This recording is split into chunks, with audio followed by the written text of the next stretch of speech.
আওয়ামী লীগ সরকারের সরকারি ক্ষমতা হাতে, বাংলাদেশে জনসংখ্যা হিসেবে পার্ট পার্ট করে প্রত্যেক দলের ভোটার আলাদা করেন। আরে যদিও ফুসফাস মারতেছে না, এখনো জনসংখ্যা হিসেবে অন্য সব দলের চাইতে আলাদা আলাদা করে বিএনপির চাইতে আওয়ামী লীগ বেশি, জামাত ইসলামের চেয়ে আওয়ামী লীগ বেশি, জাতীয় পার্টির চেয়ে আওয়ামী লীগ বেশি। এখনো সে আওয়ামী লীগ আছে, মরি তো যাই নেই। সেই আওয়ামী লীগের ক্ষমতা ছিল তার হাতে, সেনাবাহিনী সরকার শেখ হাসিনার হাতে, বিডিআর তার হাতে, পুলিশ তার হাতে, আনসার তার হাতে, ঠিক কিনা? বিমান বাহিনী তার হাতে, নৌবাহিনী তার হাতে, র্যাব তার হাতে, যুবলীগ তার হাতে, ছাত্রলীগ তার হাতে, এই সব জনগণ তার হাতে। আর ক্ষমতাই যদি জনগণের উৎস হয়, তাহলে এত জনগণ থাকতি কয়টা খালি হাত নিরস্ত্র পুলাপানের স্লোগানে বিটে ছাড়িয়ে পলাইলে কে?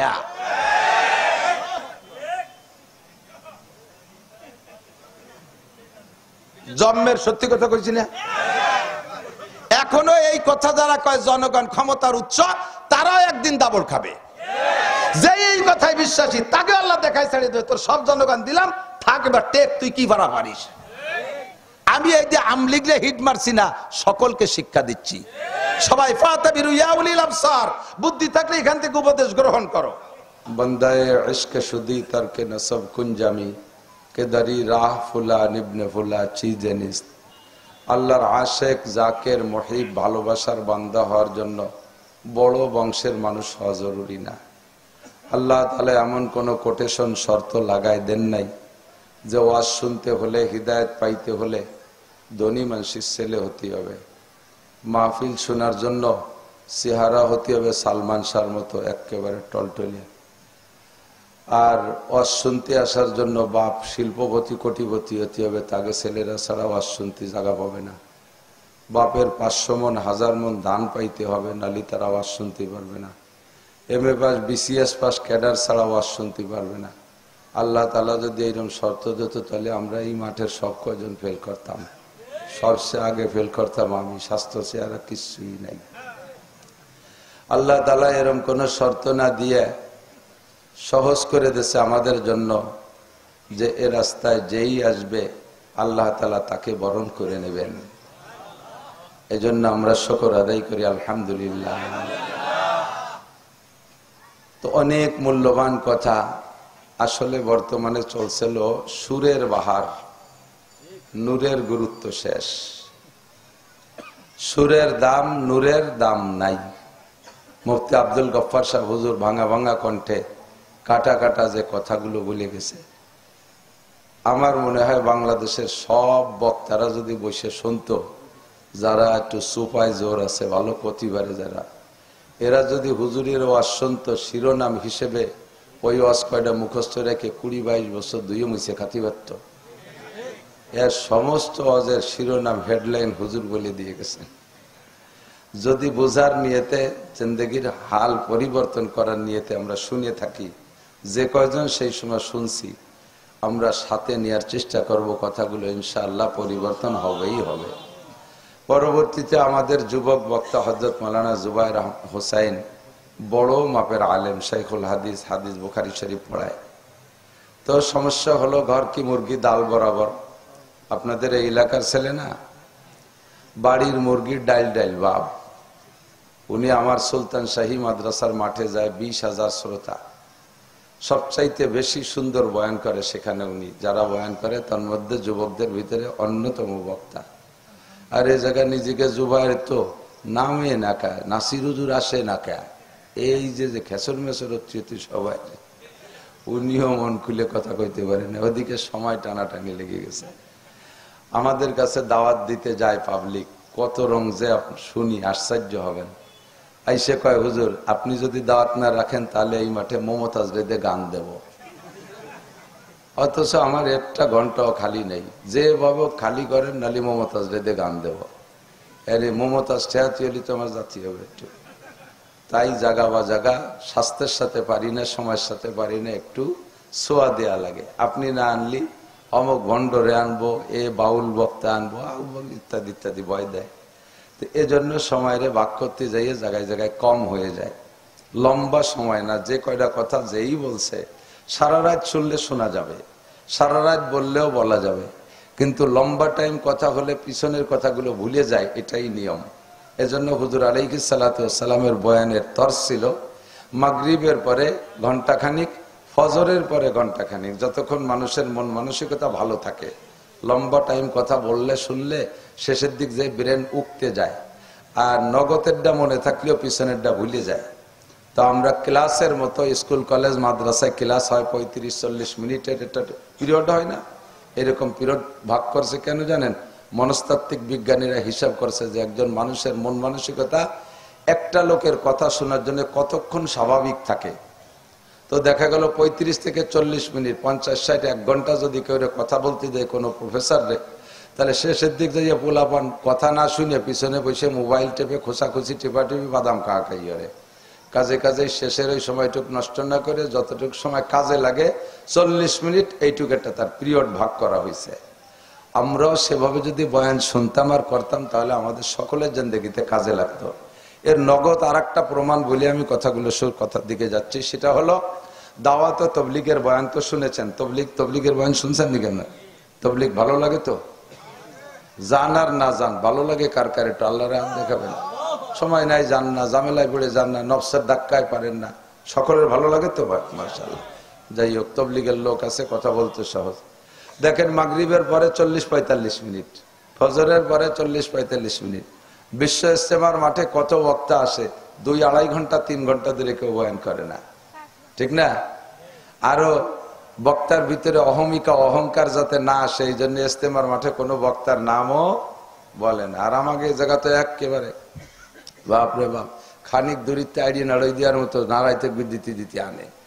যাক আইডিয়া নাড়াই চলছেন না, ওই যে গরু ষাট যুদ্ধ আর কি, খানিক দূরিতে 1-2টার পিছনে তাই না দল ধরে এই তকবির দিতে দিতে আনে। এরপরে আইসে স্টেজে দাঁড়ায় আল্লামাতুদ দাহার, কুমকুমাতুন নাহার, কালা গাছের থোড়, হাওড়ার ব্রিজ, তাল গাছের গুড়া, বাঁশঝাড়ের মুড়া, রইসুর শায়াতিন, মুফাসসিরে কোদাল, এক গাদি কতি কতি বক্তার পেট ফুলিয়ে বাইটিয়ে যাওয়ার কায়দা, শেষে গুড়ার দিব পজ করতে পারে না।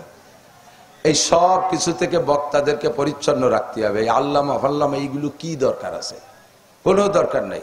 এখন অস করবে, যার নাম কবেন, আমারটা আমি বলে দে, নাসির শাহ হুজুর অস করবে, একটু করলে যথেষ্ট।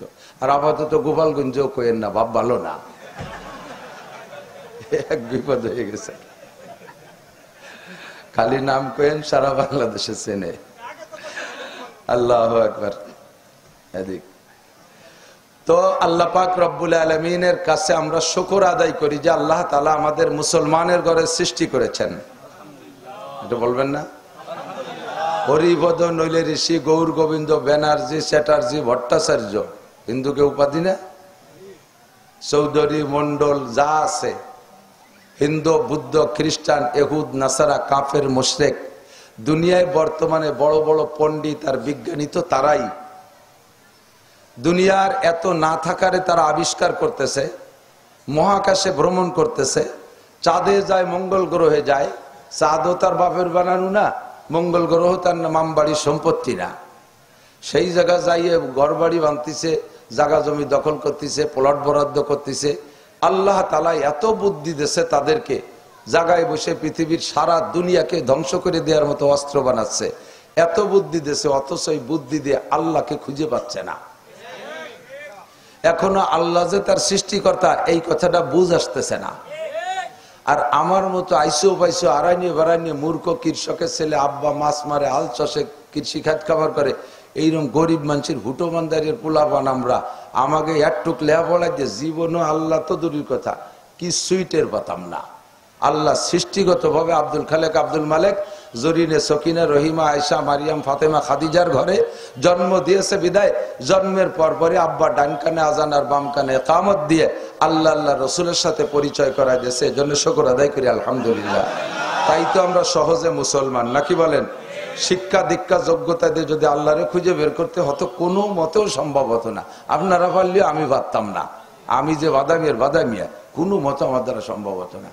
আল্লাহ হাতে ধরে আমারে বাঁচাইছে, বলি আলহামদুলিল্লাহ। এবার বাঁচানোর পরে মুসলমানের ঘরে সৃষ্টি করার পরে মুসলমানের ঘরে জন্ম নেওয়ার তৌফিক দেওয়ার পরে আবার আমি যাতে পথভ্রষ্ট হইয়া না যাই, কাফের মুশরিক ইহুদ নাসারাদের ধান্দায় পড়ে আমার এই নুরানি সম্পদ ইমানকে আমি যাতে হারাই না ফেলি, এজন্য আল্লাহ তাআলা আমার পাহারাদারির জন্য, গাইডলাইনের জন্য শ্রেষ্ঠ নবী বিশ্ব নবী মুহাম্মদুর রাসূলুল্লাহ সাল্লাল্লাহু আলাইহি ওয়াসাল্লামকে আল্লাহ তাআলা আমার রাহবার, আমার উস্তাদ, আমার মাওলা হিসেবে সৃষ্টি করেছে। বলি আলহামদুলিল্লাহ। মাওলার মানে গার্জিয়ান, আল্লাহ মাওলা, আল্লাহ মাওলায় খালেক, আল্লাহ সৃষ্টিকর্তা মাওলা। আমরা দুরূদ শরীফের ভিতরে করি আল্লাহুম্মা সাল্লি আলা সাইয়্যিদিনা মাওলানা মুহাম্মদ। মুহাম্মদ সাল্লাল্লাহু আলাইহি ওয়াসাল্লাম আমাদের মাওলা, মাওলা মানে গার্জিয়ান, অভিভাবক। তো এমন সুন্দর অভিভাবক আমাদেরকে দিয়েছেন যার তুলনায় অভিভাবক আর নবী জগতে আসে নাই আর আসবেও না। এজন্য আমরা শুকর আদায় করি আলহামদুলিল্লাহ। পাশাপাশি 104খানা আসমানি কিতাব আল্লাহ তাআলা মানব জাতির হিদায়াতের জন্য দিয়েছে। এটা হলো আসমানি। এই যুবকরা আমার দিকে খেয়াল করো, তোমরা মনে হচ্ছে যে হুজুরকে দায়িত্ব আজ করে খাবে। আমরা কোনোদিন ওই স্টেজ ভাগে পাবো না, খালি খালি অত জরুরি ভাবে শুনবো কেন? তোমরা একটু শোনো লক্ষ্য করে, পড়িয়ে লেগে মুনিশিয়ার দিন শেষ। যা পাইছো হাতে মাল একখান, আর লেখাপড়ার বাস কোন জায়গায় দিয়ে বাস তা করলাম না, লেখাপড়ায় বাস হয়ে গেছে। কতক্ষণ পড়িয়ে লেখে আর তুমি মানুষ আর দিন শেষ। কমপক্ষে বড়রা ওলামাই কেরাম যারা একটু পড়াশোনা করে তারা পড়িয়ে লিখে গুছাই গাছাইয়া স্টেজে প্লেটে করে দিয়ে দেয়, একটু খাইয়ে যেতে হবে। এই 10 প্লেটের থেকে গুছাতে গুছাতে একসময় তোমার একটা ছোট ব্যাগ ভরে যাবে। আমাকে ওই পাশে ছিল নসু বলদা, নসু পাগল তাই বলদা বলত কইতো আর কি, বলদা কত তারে সবাই। যে জায়গায় বিয়ে হতো আর জিয়াফত আর অনুষ্ঠান হতো সব জায়গায় নসু যাইতো। একে দিনে 5-7 জায়গা অনুষ্ঠান, সব জায়গা নসু আছে। হাতে একটা জ্বালাম, জ্বালা কয়নি মাটি দিয়ে আগের দিন ধান সিদ্ধ করতে বানাইতো। ধান সিদ্ধ করতে যে মাটি দিয়ে বানাই, মুখ বড়, আমাকে দিক জ্বালা কয়। একটা জ্বালা থাকতো নসুর গাড়ে। সব অনুষ্ঠানের থেকে যত আইঠিয়ে ভাত ফেলাই নিয়ে প্লেটের এইগুলো গুছাইয়ে জ্বালা ভরিয়ে নিয়ে যেত নসু। ফিরে অনুষ্ঠানের আগ পর্যন্ত তাই জায়গায় বসে খাতো। তাহলে 10-20 প্লেটের থেকে গুছাইয়া নসুর জ্বালা ভরিয়ে যেত, বাড়ি যাইয়ে সপ্তাহ ধরে খাতো। তুমিও এই শীতের সিজনে যুবক, তুমি তুমি করে বলছি, ছোটদের বলছি, মুরব্বীদেরও আজ আমি বাদ দিছি, করি না, কারণ ওরা এমনি মুনিশি হয়ে গেছে। ট্যাং একখান কবরে চাকা পাংচার হয়ে গেছে, মরে মরে ভাব সেলেসা শুরু হয়ে গেছে। এখন ওরা এমনি অনাসে তওবা হয়ে গেছে। যারা সমাজদারে নষ্ট করে তারা ছোট, এই জন্য তুমি তুমি করে করছে, রাগ হচ্ছে না এবার। তুমি যুবক এই শীতের সিজনে 10টা মাহফিলের থেকে 10 বক্তার থেকে 10 প্লেট গুছাই নিয়া ব্যাগে রেখে দিবা। আগামী 6 মাস মাহফিল হবে না, ওই সময় ধুয়ে মুছে খাতি পারবা। তো আল্লাহ তাআলা নবী রসুলকে পাঠিয়েছেন, সর্বশ্রেষ্ঠ নবী মুহাম্মদুর রাসূলুল্লাহ সাল্লাল্লাহু আলাইহি ওয়াসাল্লাম। 104খানা আসমানি কিতাব পাঠিয়েছেন, আমাদের শিক্ষা সিলেবাস। এটা আমাদের মানব জাতির সংবিধান, শুধু মুসলিম সংবিধান না, গোটা মানব জাতির সংবিধান। পাঠিয়েছে কে? আদম আলাইহিস সালামের কিতাব কে পাঠাইছে? সব কিতাব লৌহে মাহফুজের মধ্যে ছিল, সব কিতাব একটা একটা করে আল্লাহ তাআলা পাঠাইছে। তো সর্বশ্রেষ্ঠ কিতাব হলো আখেরি কিতাব কোরআনে কারীম, নাকি বলেন? এর মধ্যে কোনো একটা আয়াত সম্পর্কে আপনার সন্দেহ আছে? পুরোটার মধ্যে সন্দেহ আছে? এটা পরিবর্তনযোগ্য? এই কিতাবটা আল্লাহ তাআলা আমাদের জন্য বরাদ্দ করেছেন। এই এক কিতাবই কিয়ামত পর্যন্ত জন্য যথেষ্ট, বলেন আলহামদুলিল্লাহ। তো যেই কিতাবটা কিয়ামত পর্যন্তর জন্য যথেষ্ট, এই কিতাবটা আদম আলাইহিস সালামের কাছে দিত, তাহলে সব নবীর উম্মত এই কিতাবের মধ্যে দিয়ে চলে যেত। এত ঘন কিতাবের দরকার কি? তাও 104 কেন, 1 কান 2 কেন না, 104খানা আসমানি কিতাব, এত কিতাবের দরকার কি? তো বলা হয় এত কিতাবের দরকার হলো সব ক্লাসের ছাত্রের যোগ্যতা একরকম না। কতক্ষণ? ছাত্র যেমন তার বইও, তার শিক্ষকও তেমন। রুহের জগৎ থেকে আল্লাহ তাআলা আদম আলাইহিস সালামের সময় 1.25 লক্ষ মানুষকে বের করে পাঠাইছে। তারা একেবারে পাতাড়িয়নের ছাত্র। পাতাড়িয়ন চেনেন? মুরব্বীরা চিনতে পারে। আমরা ছোটবেলায় স্কুলে যেতাম, বেঞ্চ টেন্স প্রথম ক্লাসে পাতাম না, তাল পাতার পাটি, 2-1 একটু হয়টা না করলে তবে না, ছিলেন না তাল পাতা পাটি? আর তাল পাতায় লেখছেন না, এই ক্লাসের নাম পাতায় বসা, পাতায় লেখা বলে ক্লাসের নাম পাতাড়িয়ন। তো আদম আলাইহিস সালাম থেকে নিয়ে নূহ আলাইহিস সালাম পর্যন্ত এরা হলো পাতাড়িয়নের ছাত্র। একে যদি 4-5 এর বই দেয় তাহলে পারবে এরা? এই জন্য তাদের জন্য কেমন বই দরকার সেই রকম বই দিয়েছে, তাদের জন্য সেটা দরকার। এবং উস্তাদও যেমন ক্লাস 1 এর উস্তাদ কি MA ক্লাসে পড়াতে পারবে? আর MA ক্লাসের উস্তাদরা কি 1 এ দিলি সে পড়ায়, সে কি চাকরি করবে? কাজেই ওই সময় ছাত্রও যেমন, নবীও তেমন, বইও তেমন। ধীরে ধীরে উন্নতি হতে তালে আছে। আস্তে আস্তে আস্তে আস্তে এখন সারা দুনিয়ার ঈসা আলাইহিস সালাম পর্যন্ত মাস্টার্স ক্লাস শেষ, ক্লাসের লেখাপড়া ঈসা আলাইহিস সালাম পর্যন্ত শেষ। এরপরে ঈসা আলাইহিস সালামের পরে মিস্টার আবু জাহেলের থেকে শুরু হয়েছে BCS ক্যাডার। এর জন্য ওই 1 2 3 4 5 6 7 8 9 10 আর IABM এর বই দিলি এই উম্মতে তৃপ্তি পাবে না। এই উম্মতের জন্য ওই কলেজ আর হাই স্কুল আর প্রাইমারি কেজির শিক্ষক দিলেও এদের চাহিদা পূরণ করতে পারবে না। এই জন্য আল্লাহ তাআলা বাছাই করে 104 খানা আসমানি কিতাবের মধ্যে এমন একটা কিতাব আপনাদের জন্য রেখে দিয়েছে যেই কিতাবটা BCS ক্লাসের জন্য প্রযোজ্য। এ উম্মত কম্পিউটার বানাবে, এ উম্মত ক্যামেরা বানাবে, এ উম্মত মাইক বানাবে, এ উম্মত রকেট বিমান বানাবে, এ উম্মত ক্ষেপণাস্ত্র বানাবে। এত বড় পণ্ডিত উম্মত 6 মাইল মাটির নিচে কি আছে তা কতি পারবে? মাটি ধরে শুয়ে কয় যে এই জায়গা 22 তলা দালান হতে পারে, মাটি একটু হাতে নিয়ে কয় এই জায়গায় যে বড় ব্রিজ হতে পারে, আর এক মুঠ নিয়ে কয় না এই জায়গায় যে বাঁশের চারও দেওয়া যাবে না। এত বড় পণ্ডিত উম্মত, একে ওই আগের বই কিতাব দিলেও চলবে না, আগের নবীকে যে ভড়ালেও এরা সে নবীকে ভড়ায় ছেড়ে দিতে পারবে। এই জন্য এমন নবী দেওয়া হবে যেই নবীর সামনে কেউ মুখ খুলতে পারবে না, যেই নবীর সামনে এমন একটা কিতাব দেওয়া হবে যেই কিতাবের সামনে কেউ হা করতে পারবে না। নবীর নাম বিশ্ব নবী মুহাম্মদুর রাসূলুল্লাহ, আর কিতাবের নাম আল কোরআন। কথা বলেন ঠিক ঠিক না? আপনারা BCS ক্যাডার, বলেন আলহামদুলিল্লাহ। আল্লাহ তাআলা কবুল করুক, বলেন আমিন। এই কোরআনে কারিমটা 1500 বছর আগে দুনিয়ায় নাজিল হয়েছে। এই কথাগুলো একটু বুঝে নিতে হবে। কোরআনে কারিম 1500 বছর, 1400 বছর আগে দুনিয়ায় আসছে, 1450 বছর। ওই সময় IABM ম্যাট্রিক পাসের কোন ছাত্র ছেলে বলে মনে হয়? আমার 70-75 বছরের বুড়ো বাপ চাচারা যারা আছেন তারা বলেন আপনাদের আমলে এই গ্রামে কয়টা ম্যাট্রিক পাস ছিল? আপনার দাদাকে কাছে শুনিয়ে দেখেন এই এলাকায় 5 পাস কয়টা ছিল, তার দাদাকে কাছে শুনিয়ে দেখেন 1 পাস কয়টা ছিল। কোথায় থাইয়ে ম্যাট্রিক আর IABM? তাহলে এমন একটা মূর্খ আর বর্বরতার যুগে কোরআন শরীফ নাজিল হয়েছে যে সময় ক ব ট লেখাপড়ার কেউ ছিল না। চরম মূর্খতা এবং বর্বরতার চরম সীমা। বাপে নিজে জীবিত মেয়েকে জবাই করে অথবা জীবিত অবস্থায় কবর খনন করে দাফন করে দিত। মায়ের সাথে সন্তানে জিনা করে, মানে তা ভাষায় ব্যক্ত করা যায় না, এত নিচে চলে গেছে। সেই মূর্খদের মধ্যে এই কোরআন শরীফটা নাজিল হয়েছে। এই কোরআন শরীফ সেই মূর্খদেরও যেভাবে কন্ট্রোল করে রাখছে, ওই মূর্খদের মধ্যে কোরআনটা যেমন চলতো এখন বর্তমান সেই দুনিয়ার শুরু থেকে নিয়ে আদম আলাইহিস সালামের শুরু থেকে নিয়ে আজকে পর্যন্তর ভিতরে শিক্ষা দীক্ষার সর্বশীর্ষে আছে আপাতত সময়টা। ভবিষ্যতে আর কি হবে জানি না। আপাতত পর্যন্ত শিক্ষা দীক্ষার সর্বশীর্ষে আছে। এত বড় শীর্ষস্থানীয় শিক্ষিতদের সামনেও কোরআন শরীফ ও সময় যেমন চলতো এখনো সেরকম চলে। ও সময় যেমন এখনো তেমন। সেই তার সংবিধান সে 1500 বছর আগে মূর্খদের মধ্যে যেমন চলতো এখন পণ্ডিতদের মধ্যেও চলে। আল্লাহ তাআলা সেই সময় বলে দিয়েছে লা তাবদীলা লিকালিমাতিল্লাহ, আমার এই সংবিধান পরিবর্তনযোগ্য নয়। তোমাদের সরকার পাল্টে যায় আর তোমাদের সংবিধান পরিবর্তন করো, সংশোধন করো। বিএনপি এলা করে গেছে, আমলিগ এসে মন মতো কতগুলো করিয়ে টরিয়ে 16 বছর চালাইছে। এনাদের পতনের পরে আবার ইউনূস কাকা এসে কয় না ওগুলো হবে না, কাটিয়ে সেটি ঠিক করতে হবে। আবার কাটিয়ে সেটি ঠিক করে তুই কার হাতে যাবে? সে কবে না উনি একদিন দেশে ছিল না, ও কনে ছিল আইসে দেশের অবস্থা বোঝে না, কি লেট হয়ে গেছে, ওই তো কটা কমাতি বাড়াতে হবে। তাহলে মানুষ মানব রচিত সংবিধান পরিবর্তন হয়।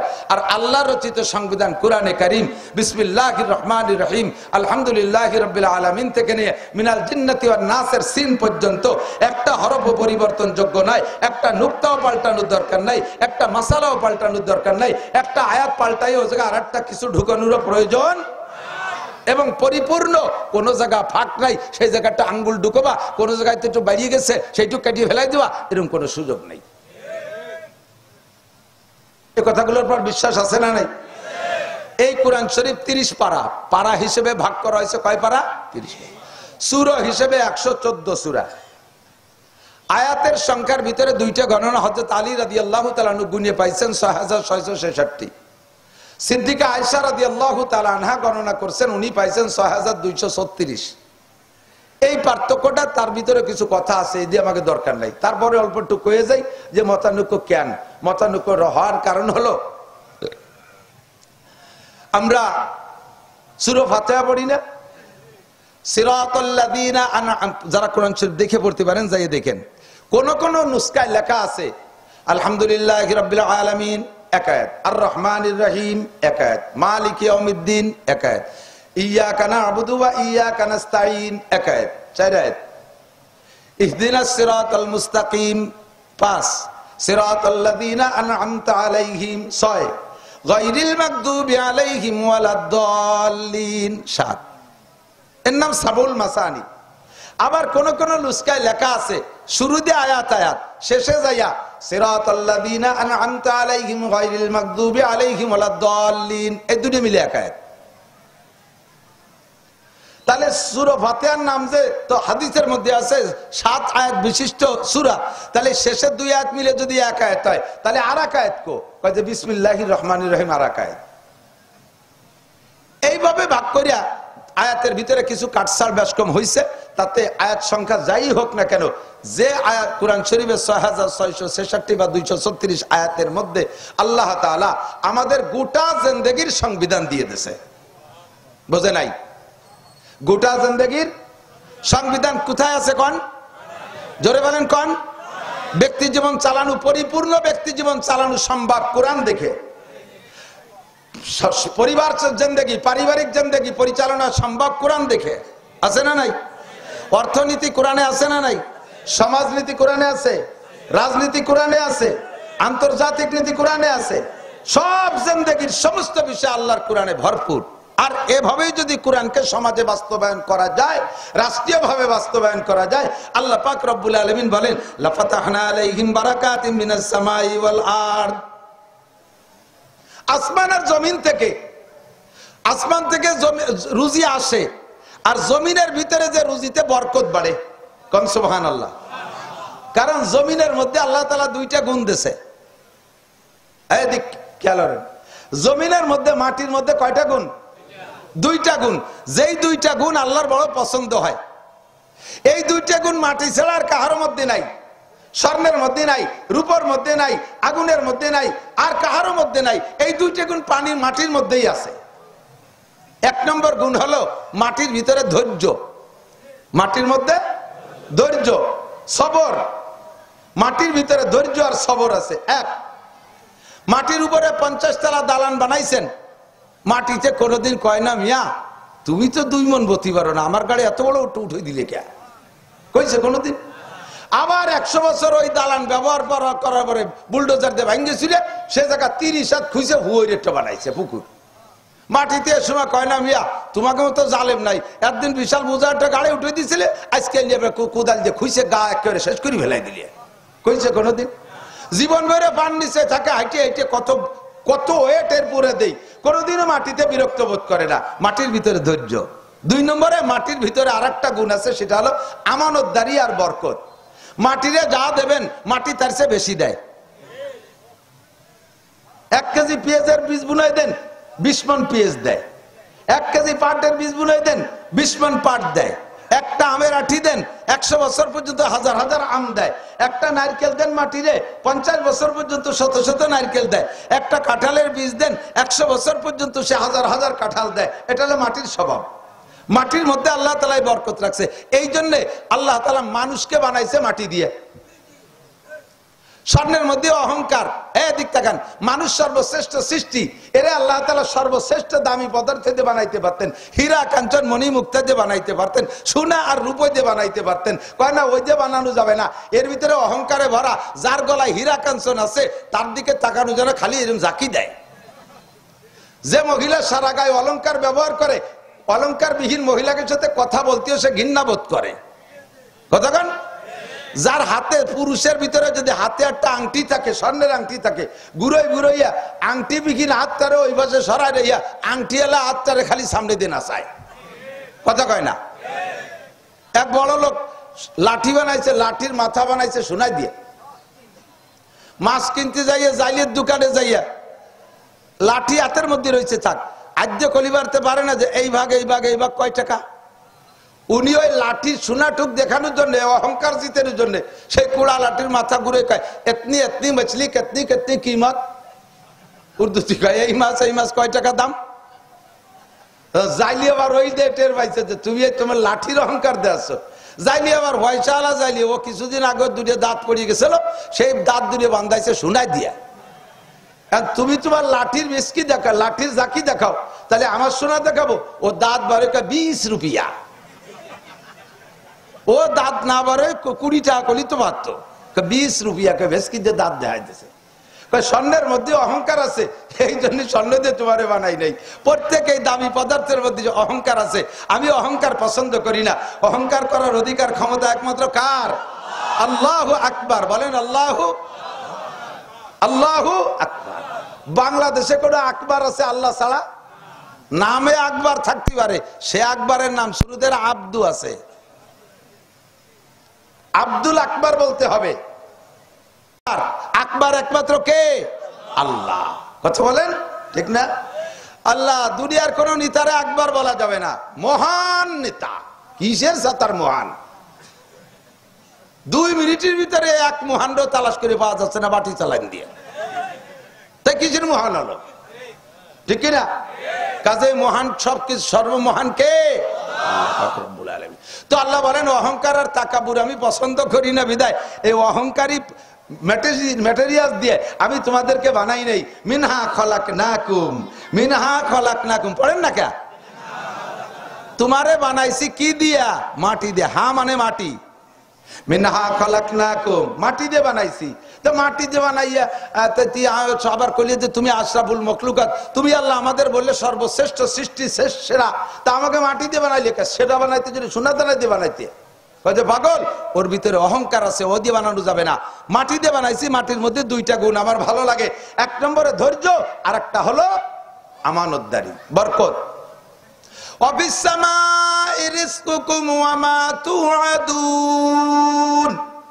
আল্লাহ পাক বলেন আসমান থেকে রিজিক পাঠাই। কোত্থেকে? কথা কয় না? কোত্থেকে? এই জন্য চাই কার কাছে? হাত রেখে এইরকম করে চান না এরকম করে? এরকম করে না? এরকম করলে হাত কোন দিক থাকে? দাও উপরের থেকে দাও। উপরের থেকে আল্লাহ তাআলা রিজিক দেয়, আর ওই রিজিক ঘুরে আসে বরকত আল্লাহর পেট ঘুরে। বরকতের পেট ঘুরে মাটির তল দিয়ে আসে। ধান মাটিতে, গম মাটিতে, খনিজ সম্পদ মাটিতে, সব ফসল মাটির থেকে আসে। ঠিক কি ঠিক না? ফাতাফাক্কারু ফাতাদাব্বারু, ভাবো, চিন্তা করো। আল্লাহর এই কুদরত দিয়ে ভাবলে আল্লাহরে পাওয়া যায়। একটু ভাবে দেখি, একটা কথা বলি সরে যাই। আপনাদের এদিক গ্যান্ডারি আখ লাগায় না? গ্যান্ডারি আখ, আখ এখন তো খাওয়ার সময়। আখের গোড়ার রস মিঠে না আগার রস মিঠে? গোড়ার রস মিঠে না? খেজুর গাছের গোড়ার রস মিঠে না আগার রস মিঠে? হ্যাঁ, আগার রস। গোড়ায় তো রসই নাই। কাটিয়ে কুটিয়ে শিয়ের মিয়ের একটু কাটিয়ে তুলি, কষ বাইরে একটু জিব্বে দিয়ে দেন নুনতা নুনতা। আখের আগার রস যেমন নুনতা, খেজুর গাছের গুড়ার রস ওই রকম নুনতা। আর আখের গুড়ার রস যেমন মিঠে, খেজুর গাছের আগার রস, খেজুর গাছের আগার রস মিঠে। ও কি উপদ্যে রস নেয়? ও রস পাইছে কোন জায়গা? মাটির তল দিয়ে গেছে। আর আখের রস মাটিতে। আখের রস মাটিতে নিয়ে তার গুড়া মিঠে থাকলে আগা নুনতা হয়ে গেল। আর খেজুর গাছের রস গুড়াতে মাটিতে নিয়ে তার গুড়া নুনতা থাকলে আগা মিঠে হলো। এটা কি দুনিয়ার কোনো বিজ্ঞানীর আবিষ্কার? কোন বিজ্ঞানীর ক্ষমতা? রাজা বাচ্চার কেদার আছে? এ ক্ষমতা কার? আরে আল্লাহরে খুঁজতি কোন জায়গা যাওয়া? আল্লাহর গণেশের মতো 10 খান হাত নাকি কয় হান হাত তা তো জানি না। শুনছি যে কিয়ামতের মাঠে সবার মুখে আল্লাহ তাআলা নিজ হাতে খানা খাওয়া দেবে। তাহলে হুজুর গুনিয়ে কোন যে আল্লাহর হাত কয় হান? তোমার ওই আল্লাহর হাত গুনার দরকার নাই। তুমি আল্লাহর এই কুদরত দিয়ে ভাবো কতক্ষণ, তাহলেই তুমি আল্লাহকে পেয়ে যাবা। আল্লাহ তাআলা আমাদের পাওয়ার তৌফিক দিক। যে কথা বলতে চাইছি এদিক তাকান। এই কুরআনী সংবিধান ব্যক্তি জীবন থেকে নিয়া বোঝে না। কুরআনী সংবিধান ব্যক্তি জীবন থেকে নিয়ে আন্তর্জাতিক জীবন পর্যন্ত যদি সেট করতে পারো তাহলে মানব রচিত সংবিধানে তোমাদেরকে কখনো শান্তি দিতে পারে নাই, এখনো পারে নাই, ভবিষ্যতেও পারবে না। আর কুরআনী সংবিধানকে বাস্তবায়ন করো। যেই দেশে কুরআনী সংবিধান বাস্তবায়ন হবে ওই দেশের শুধু মুসলমান না, ওই দেশের অমুসলমানরাও, ওই দেশের প্রাণী জগতও এমন সুখ শান্তি উপলব্ধি করবে, উপভোগ করবে যা বিগত কোনো দিন দেখে নাই। আমি রাজনীতি করি না, স্টেজে রাজনীতির কথা বলি না, গুবাই লেগে ক্ষমতার সময়ও বলি নাই, এখনো বলি না। আমি শুধু এতটুক বলি যা সবসময় বলি, এখনো বলি। আমার দিক তাকান, বিগত সময় আমরা দেখেছি কমপক্ষে বাংলাদেশ স্বাধীনের পর থেকে নিয়ে যে সময় থেকে আমি বোঝা শুরু করছি সে সময় থেকে প্রায় 50 বছর রাজা বাদশা দেখলাম। আর আপনারা বয়সীরা মুরব্বীরা তো পাকিস্তান দেখছেন, আরো বেশি বেশি দেখছেন। এতদিন কোরআনের শাসন দেখেন নাই বিদায় কোরআনের শাসনের মজাটা উপভোগ করতে পারেন নাই। কোরআনের শাসনে যে এই আসমানি আর জমিনি বরকত আর রহমত, আল্লাহ কয় লা ফাতাহনা আলাইহিম বারাকাতিম মিনাস সামাই ওয়াল আরদ, আসমান থেকে রহমত, জমিন থেকে বরকতের সমস্ত দরজা খুলে দেব। এর জন্য মোল্লা মুন্সি বসে বসে মিলা ছড়া লাগবে না, সবে বরাত সবে কদরে কান্দা লাগবে না, কোনো মসজিদ মাদ্রাসায় মান্নত করা লাগবে না, কাবা ঘরের গিলাফ ধরে কাঁদা লাগবে না, পীর সাহেবরে বাড়ি এনে গুয়ালি বান্ধি থুয়ে মুনাজাত করা লাগবে না। শুধু তুই এই কাজটা কর, আমি আসমান জমিন থেকে রহমত আর বরকতের সব দরজা খুলে দেব। ওয়াদা কার? আল্লাহ মাসে একবার ওয়াদা খিলাফ করে, বছরে 2 বার, জীবনেও একবার। নিজেই কয় ইন্নাল্লাহ লা ইউখলিফুল মিয়াদ, আমার আল্লাহ কখনো ওয়াদা খিলাফ করে না। প্রমাণ যদি চান বিগত ইতিহাস বলবো না, উলামায়ে কিরাম বিগত ইতিহাস কয়, সব বিগত বাদ, এখন নগদের দিন নগদ কথা কব, চোখের সামনে সব। ক্ষমতার মালিক কে? গল্প মারো, জনগণ ক্ষমতার উৎস। এই কথাটা যে চরম গাঁজাখুরি মিথ্যে কথা, এবার নগদে চোখে আঙ্গুল দিয়ে আল্লাহ প্রমাণ করে দিয়েছে, ঠিক কিনা? আওয়ামী লীগ সরকারের সরকারি ক্ষমতা হাতে, বাংলাদেশে জনসংখ্যা হিসেবে পার্ট করে প্রত্যেক দলের ভোটার আলাদা করেন। আরে যদিও ফুসফাস মারতিছে না, এখনো জনসংখ্যা হিসেবে অন্য সব দলের চাইতে আলাদা আলাদা করে বিএনপির চাইতে আওয়ামী লীগ বেশি, জামাত ইসলামের চেয়ে আওয়ামী লীগ বেশি, জাতীয় পার্টির চেয়ে আওয়ামী লীগ বেশি, এখনো সে আওয়ামী লীগ আছে, মরি তো যাই নেই। সেই আওয়ামী লীগের ক্ষমতা ছিল তার হাতে, সেনাবাহিনী সরকার শেখ হাসিনার হাতে, বিডিআর তার হাতে, পুলিশ তার হাতে, আনসার তার হাতে, ঠিক কিনা? বিমান বাহিনী তার হাতে, নৌবাহিনী তার হাতে, র্যাব তার হাতে, যুবলীগ তার হাতে, ছাত্রলীগ তার হাতে, এই সব জনগণ তার হাতে। আর ক্ষমতাই যদি জনগণের উৎস হয়, তাহলে এত জনগণ থাকতি কয়টা খালি হাত নিরস্ত্র পুলাপানের স্লোগানে বিটে ছাড়িয়ে পলাইলে কে?